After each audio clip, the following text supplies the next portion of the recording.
Brilliance Audio presents Cherished by Helen Hardt. Performed by Troy Duran and Jennifer Mack. Dad and I meet Donnie at his apartment in Denver. He's his usual jovial self. Great to see him. He pulls first Dad and then me into his patented man hug. What's so important that you had to drive all the way out here? We already told him everyone was fine when we announced our visit, so he had no reason to be fearful. He still has no reason to be fearful. So our father appeared out of nowhere, so what? We always knew he existed. Someone sired us. I always hoped he'd be better than what we got, but who was I kidding? Anyone who ran out on 2 children could never be close to a saint. Can I get you a peach treat? Donnie asks Dad. Maybe, in a minute. Shit, Donnie says. Must be serious. It's serious, Dad says. But it's not a big deal. Not really. Okay. Donnie raises his eyebrows. Mind if I have a peach treat? You don't need it, I say. Here's the thing, Don. We found our father. Our birth father. Or rather, he found us. Donnie's already raised eyebrows nearly fly off his face. Say what? He got in touch with me. Well, a PI got in touch with me on his behalf. Dad and I went to meet him a few days ago, the day you drove back to Denver with Dee. And you're only telling me this now? We wanted to get the DNA test results first, Dad says. There wasn't any point in upsetting you before we knew for sure.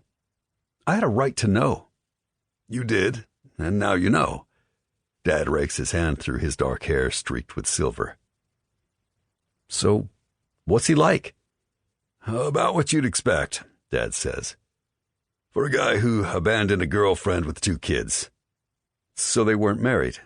We never found any evidence that they were, Dad says. And he confirmed it. What's his name? I scoff out a laugh. Floyd Jolly? Donnie shakes his head. My name is Donovan Jolly?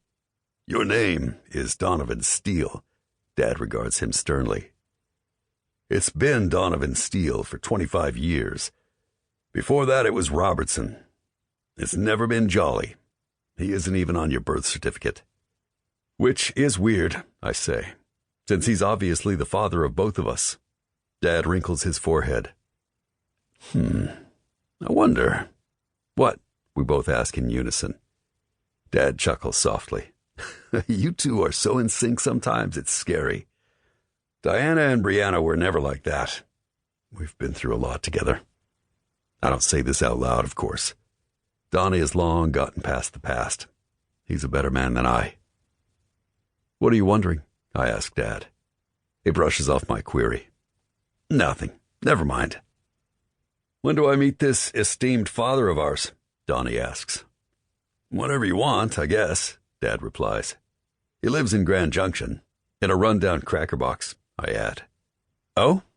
I suppose I didn't think he was some virtuous stranger. No, I say. He's a drunk. A dope or 2, from what we saw. And he likes cats. Fuck, really? A cat person? Crazy, right? What's he look like? Tall, balding a little, I'm sorry to say, but I hear the gene for male pattern baldness is carried on the X chromosome, which means we don't have it. Thank God, Donnie smiles. Especially for you and that man-bun-worthy mess of yours. I ignore my brother's comment. We're alike in some ways, nothing alike in others, like our personalities, for instance. And the way we prefer to wear our hair. He's always favored a more clean-cut look, especially now, working as a Denver attorney. Honestly, I say, I knew he was our father before the DNA results came back. He has our eyes, the same shape, and the color is the same as mine. Donnie sighs. So what now? Nothing, Dad says. Unless you want to do something. He's the man who fathered you, who brought you into the world along with your mother. So in that vein, I'm pretty damned grateful to him. Should we help him? My brother asks. He hasn't asked for our help, I say. No, he hasn't, Dad agrees.